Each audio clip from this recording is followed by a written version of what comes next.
Assalamualaikum warahmatullahi wabarakatuh. Kami dari kelompok 3 yang beranggota Elia Mutiara Madani, Janata Alwat, Cindy Despianti akan presentasikan hasil makalah kami yang berjudul tentang tsunami. Nah, materi pertama akan saya jelaskan yaitu pengertian tsunami. Tsunami adalah salah satu jenis bencana alam berupa gelombang air laut yang sangat besar dan menerjang daratan.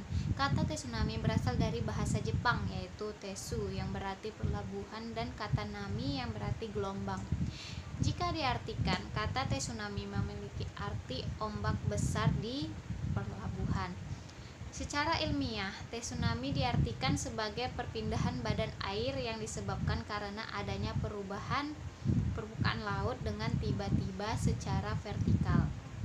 Nah, gelombang tsunami adalah jenis gelombang yang mampu bergerak ke segala arah hingga mencapai jarak ribuan kilometer. Daya kerusakan yang ditimbulkan oleh gelombang tsunami ini akan semakin kuat apabila di daerah yang dekat dengan pusat gangguan. Tinggi gelombang pada awalnya di lautan lepas tidak terlalu tinggi, yakni hanya sekitar 1 meter saja. Akan tetapi kecepatan yang dimiliki oleh gelombang ini dapat mencapai 500 sampai 1000 km per jam.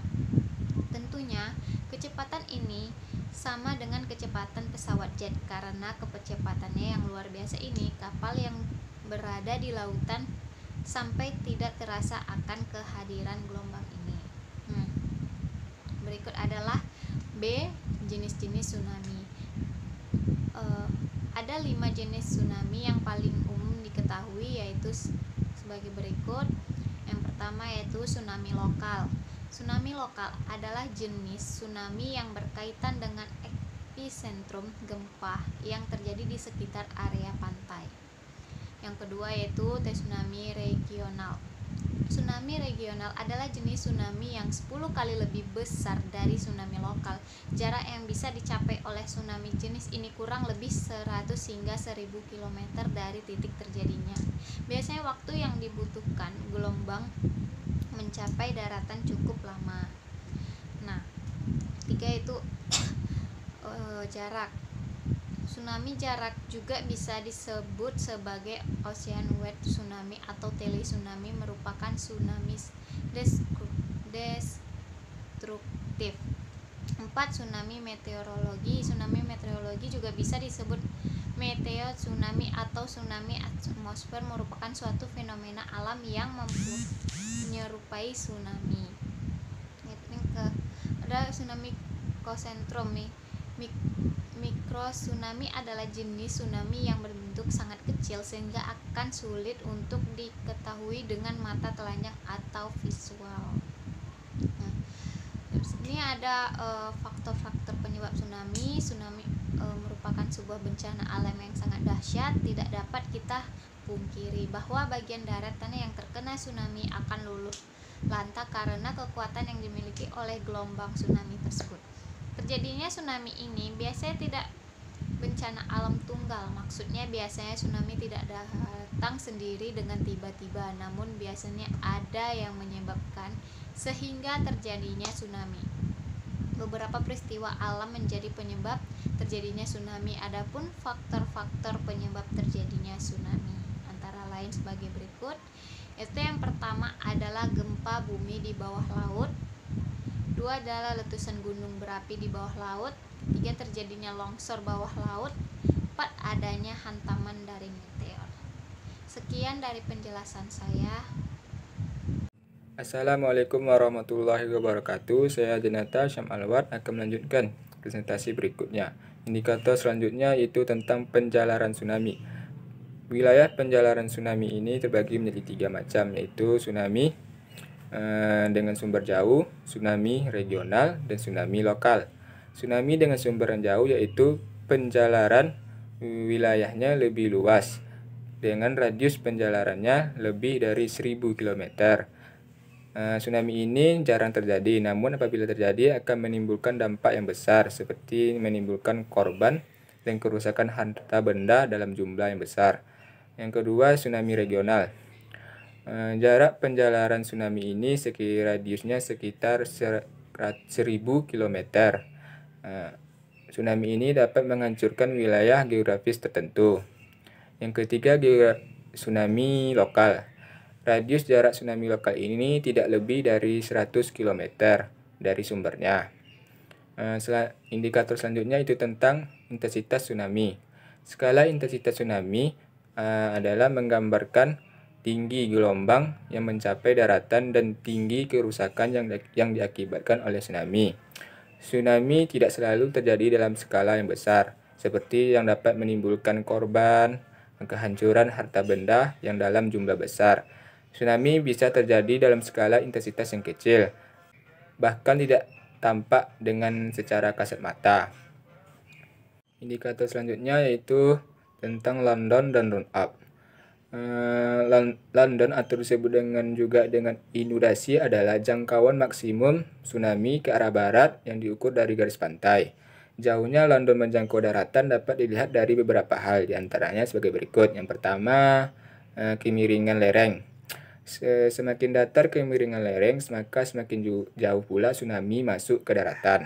Yang kedua, banyaknya rintangan yang menghalangi tsunami naik ke daratan. Contohnya seperti pembangunan infrastruktur yang kuat terhadap tsunami yang dapat menghambat masuknya tsunami ke daratan.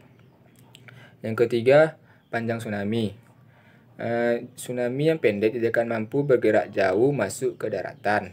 Yang keempat, ketinggian tsunami. Semakin tinggi gelombang tsunami, maka kemungkinan besar akan semakin jauh pula tsunami masuk ke daratan. Sedangkan run-up adalah tinggi air laut di daratan akibat tsunami atau gelombang pada umumnya terhadap muka air tenang. Baiklah, materi selanjutnya akan dijelaskan oleh Elia Mutiara Madani. Baiklah, indikator terakhir yaitu tentang mitigasi bencana tsunami. Nah, teman-teman, mitigasi itu merupakan suatu tindakan atau upaya yang dilakukan untuk mengurangi resiko yang terjadi atau dampak yang ditimbulkan dari suatu bencana. Dalam hal ini termasuk kesiapsiagaan dan juga tindakan-tindakan pengurangan resiko jangka panjang. Nah, mitigasi ini itu dapat dilakukan jauh sebelum terjadinya bencana. Mitigasi bencana itu dibagi menjadi 3 tahapan. Yang pertama yaitu prabencana, yang kedua saat bencana, dan yang ketiga pasca bencana. Yang pertama, prabencana. Nah, prabencana ini merupakan upaya pemberian atau peningkatan pemahaman masyarakat mengenai suatu bencana dalam artian pemberian informasi dan juga kesiagaan untuk memperkecil risiko bencana yang terjadi. Nah, adapun tahapan dari prabencana tsunami yaitu yang pertama, pembuatan peraturan atau regulasi yang jelas dan tegas, yaitu mulai dari perencanaan tata ruang berdasarkan peta kawasan rawan bencana sampai dengan penanggulangan bencana. Yang kedua yaitu pembuatan dan pemetaan zonasi daerah rawan bencana. Nah, dalam hal ini melakukan pemetaan terhadap zona-zona, baik itu zona yang aman, zona waspada, dan zona bahaya. Kemudian tahap saat bencana.